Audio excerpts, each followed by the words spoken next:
Alright, welcome back to Shaving with Fuzzy. I'm Fuzzy. How y'all on Tuesday? Tuesday. It is. Afternoon. Got to work tonight. Gonna go ahead and shave though. I had woke up with a call from work earlier. It was a good call. There's some stuff going on. And raises finally came through. And everybody there got a little raise, which is really nice. That'll be good for morale. But anyway, always a good thing. So, since I was awake and couldn't really get back to sleep, I went and got me a haircut and did some running around, walked the mutts. It is hot outside. It is summer in the south. So, we're at temperatures that haven't been seen since the 1920s. But that's what get me. They were seen in the 1920s. So, it's hot, but it gets hot in the summertime. So anyway, it's Tuesday, and in the comment section the other day, somebody mentioned they were going to shave with their Yuma razor, which is made in Turkey. So I said, oh, when are we going to do that? We'll make it a day. So Turkish Tuesday it is. I got my little Turkish board brush here, my Timazale. I got the Turkish aftershave, and I've got ARKO, which is, kind of a definitive Turkish stuff. The blade in the razor is Derby. I believe that's made in Turkey also, if I'm not mistaken. So there we go. That's the plan for today. Now, to start out with, you'll notice Fuzzy got a scratch. And that's what happens when you're doing a shave right after you wake up and you don't put your glasses on and you put a blade in a good old lather catcher there, in this case the 1910 Jim Jr. bar, and you don't put your glasses on to check and make sure that the blade's seated right. It wasn't. That's the first stroke there. Anyway, so little scratch. It happens. It's kind of a lesson you have to learn every once in a while. I'll put my water in here. That's a lesson you have to learn every once in a while, is that if you're not paying attention, even when you're good at something, and it's something you do a lot, that, you can end up getting bit. I've known crop dusters, just as an example. They were crop dusted all their life and were really good at what they're doing. And one moment of inattention and they hit one example is a guy wire from a radio tower. And you end up deading yourself. So anything can bite you, even though it's something that you're used to and you do a lot. It can still get you if you don't pay attention. So, pay attention. But I wear really strong contacts, but I'm old enough that I have to wear reading glasses to see, up close.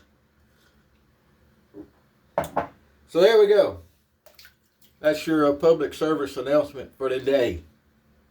All right. Well, there's never, ever any problems with getting ARKO to lather. I think we can probably all agree with that. You can say what you want to about the scent. The only soap I hear more people talking about the scent than ARKO is Williams. But anyway, call it what you want to. I think it's just fine, and it's obviously a really good, easy soap, inexpensive, or used to be inexpensive. I haven't bought any lately. I'm pretty sure it probably still is. And, think what you want to about Turkey.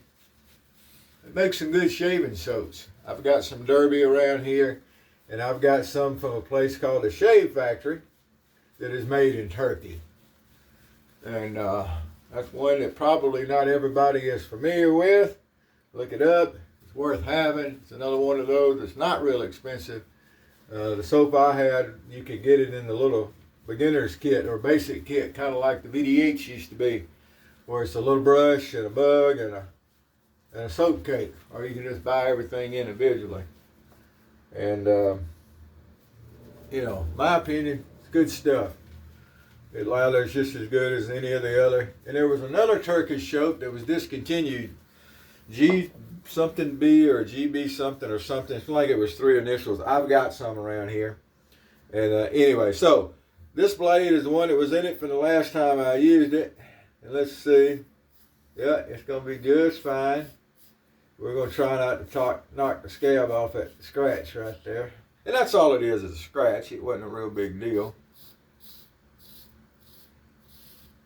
But again, there's an object lesson there that even when you're good at something, you got to pay attention to what you're doing. I got to get my sink fixed. Some days it holds water really well, and some days you just got to add some water along.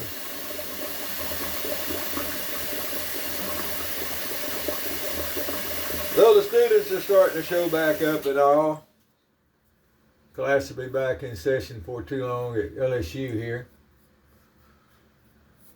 Of course, that means more crazy traffic.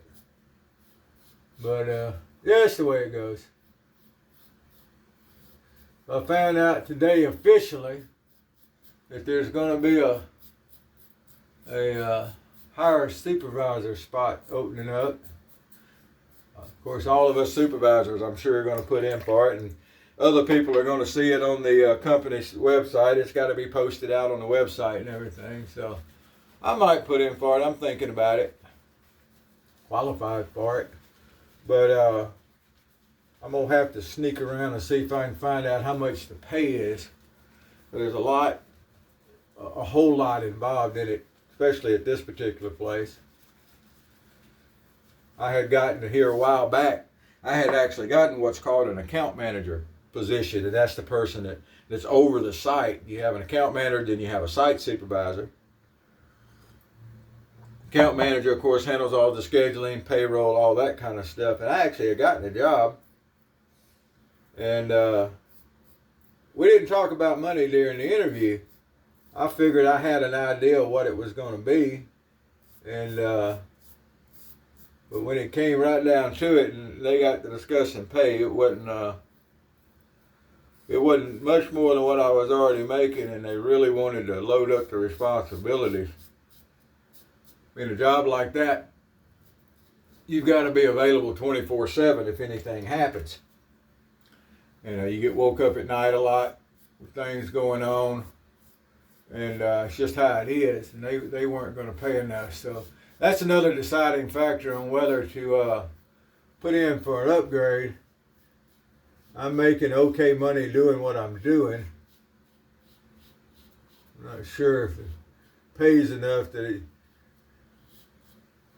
it's worth taking a promotion just to get a different title. I don't think a lot of times that's a good reason to take a promotion at all, just to get a different title. Now, I have before building a resume, and I wanted a position to be on my resume for future reference. So I've taken jobs that probably I knew weren't going to be all that, but they look good on paper. Oh, anyway, we'll see what happens. All righty, well, that was about a day's growth there, maybe or so. And the old Yuma. Now, Yuma's kind of an inexpensive razor, and it's built out of, I guess this is aluminum.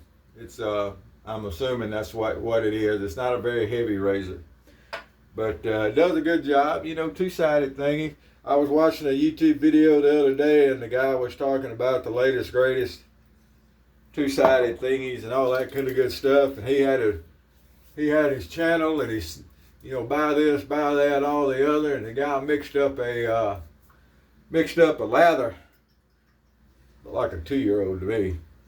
I had to make a comment that yeah, it was a nice shave and a pretty little two-sided thingy, but it'd be a whole lot better if your lather was better. So anyway, I'll see what kind of comments I get back from that.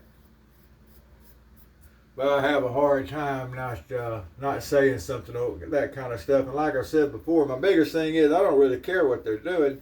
Their shave channel. But I don't want you know, people just starting out or whatever to look at something like that and think that that's good and that's the best way to do it. Maybe a lather you like, that's fine. But airy, bubbly lather, I don't think is that good. So look at there. Easy shave, nice shave, close, comfortable. We'll be all ready to go to work later. Look at that right there. Turkish Tuesday with, you know, ARKO. Now, I've never used the ARKO in the tub. I've always used the shave stick. I like shave sticks a lot. And, whew, I like this this aftershave. I show this every time I do it. So it's the Barber Deluxe number 13 Marmara, M-A-R-M-A-R-A exclusive, and it says since 1970. So I was born in '69, so that's been around almost as long as I have. And they have other numbers, other colors, and other scents, but this is the one that I have. I haven't bought any of the others. So there you go. That's what we got today. Nice shave. Got the old haircut going on. Even trimmed up the goatee a little bit. I did that. I didn't let them do that. I had the female barber today, and she doesn't do the neck shave. She just uses the clippers. But I've come to realize that really, they're just, the neck shave over there is just for show, and it's gotten more so. They clip it down real close with the clippers, and then they run a little lather on it, and a little blade and all. But I don't even think they're really doing anything with the blade. Probably it's just an empty one. But anyway, whatever. I guess it gives you the feeling there that you're doing something. Whatever. So anyhow, that was today's adventure. Came back and walked the dogs. And got that little quick rinse off shower to get all them little hairs off so your neck's not injured. Then it was time for a shave. Alright, so there you go. There's what we got. There's another look. There's another look at the scar right there. It'll go away in a hurry. But remember, when you put a blade in, put your glasses on and check it. Be sure everything's in the right place. Now, I don't believe in muting corners and all this stuff. I used to make fun of folks that would use the blades and the disposable blades and the straight razors, and they would mute the corners, and I always thought that was funny. I always made fun of that. One reason they kicked me out, I guess. But anyway, whatever. There we go. That's what's going to be today. Hope you're doing well, whoever you are, wherever you are, whatever you're doing. Happy shaves to you.